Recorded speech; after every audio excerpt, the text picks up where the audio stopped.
Pada hari ini, cikgu akan terangkan tentang modul 7 iaitu penyata kewangan tanpa pelarasan. So maksud penyata kewangan tanpa pelarasan ni, kamu diberi tajuk penyata kewangan, kemudian ada soalan, lepas tu kamu terus masukkan sahaja maklumat-maklumat ke dalam format dan format itu kamu kena hafal. Baiklah, kamu lihat pengenalan bagi akaun perdagangan dan untung rugi. So apakah dia akaun perdagangan dan untung rugi ni? Yang pertama, tujuan dia menyediakan akaun perdagangan untung rugi untuk mengetahui keuntungan dan kerugian. Dah namanya untung rugi. Jadi fungsi dia untuk dapatkan berapa untung, dapatkan berapa rugi dalam satu tempoh tertentu. Kemudian, apakah tujuan-tujuan dia? Yang pertama, kita tahu akaun perdagangan dan untung rugi ni adalah pecahan daripada AP dan UR. Iaitu AP, akaun perdagangan, dan UR adalah untung rugi. Kita lihat dulu yang pertama. Akaun perdagangan. Apa tujuan dia? Kita nak kira sama ada untung ataupun rugi kasar. Untuk AP ni adalah untung kasar ataupun rugi kasar. Dan kita akan lihat sama ada aktiviti yang ada dalam kedai kita masa kita nak jual beli barang niaga ataupun kita buat bisnes cuci rambut, itu dah kira perkhidmatan. Kalau kita buat klinik gigi, kita cuci gigi, itu perkhidmatan. Kalau kita buat kedai runcit ataupun kita buka kedai komputer, kita jual barang-barang kan, itu semuanya adalah barang niaga. Dan ini semua kita akan lihat dia punya untung ataupun rugi tanpa mengira hasil dan juga belanja. Jadi ini adalah untuk melihat akaun perdagangan iaitu sama ada untung kasar ataupun rugi kasar. Yang kedua iaitu untung rugi. So apa fungsi untung rugi ni? Apa tujuan dia? Kita nak kira untung ataupun rugi bersih. Bila kita lihat untung ataupun rugi bersih ni, dia akan lihat kepada semua belanja dan juga hasil lah. Yang di atas ni dia tak tengok tanpa mengambil kira. Dia tak tengok belanja, tak tengok hasil.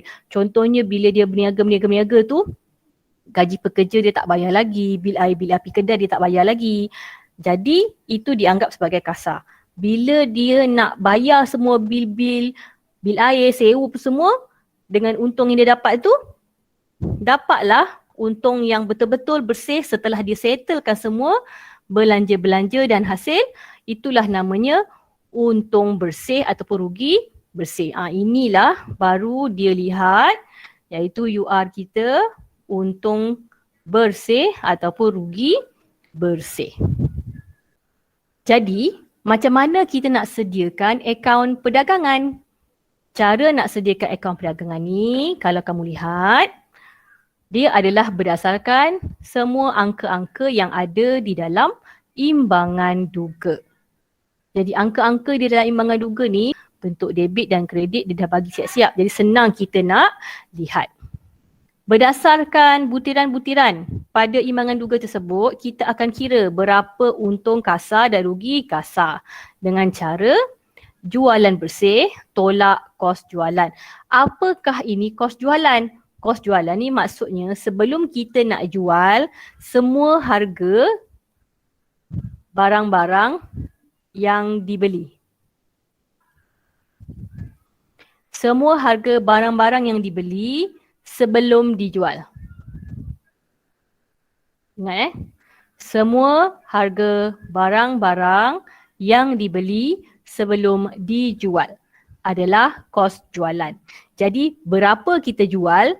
Kalau kita jual 100 tapi kos jualan kita RM80 iaitu semua harga barang-barang yang kita beli tu, barang-barang tu semuanya RM80 tapi kita jual dengan harga RM100, kita akan untung kasar RM20. Tapi kalau kita jual RM100 tapi harga barang-barang kos jualan ni iaitu barang yang kita beli ni sebelum dijual harganya RM180, maknanya kita rugi kasar RM80. So ini cara nak lihat. Okay. Ini antara dua ni lah. Kalau jualan tu lagi besar daripada kos jualan, maknanya kita untung. Kalau jualan itu harganya kecil daripada kos jualan, maknanya kita akan rugi. Berdasarkan info di sini, untung atau rugi bersih perniagaan pula dipindahkan ke dalam penyata kedudukan kewangan. Tapi sekarang ni kita baru lihat kepada kasar. Yang bersih ni dia akan berlaku semasa UR. Jadi kita masih lagi berada di dalam AP. Ya, kita masih berada di dalam AP. Ada dua bentuk APUR, iaitu bentuk T seperti ini. Ada satu lagi bentuk format penyata, iaitu seperti ini. Kalau kita punya imbangan duga pun ada bentuk T, ada bentuk penyata ataupun lajur. Penyata ataupun lajur. Begitu juga dengan bentuk AP dan juga UR. Kedua-dua ini ada bentuk T dan juga bentuk lajur. Di sebelah kiri adalah ruangan debit, di sebelah kanan adalah ruangan kredit. Tetapi bentuk lajur ataupun bentuk penyata, dia bukan macam imbangan duga. Dia bukan ini debit, ini kredit, bukan. Bukan. Tapi di sebelah atas akan kredit, di sebelah bawah akan debit. Maknanya semua part yang atas ni dia akan letak semua yang kredit, yang bawah ni dia akan letak yang debit sebab dia akan tolak. Bila dia dapat tolak, kalau positif dia untung, kalau negatif dia rugi. So ini adalah format penyata.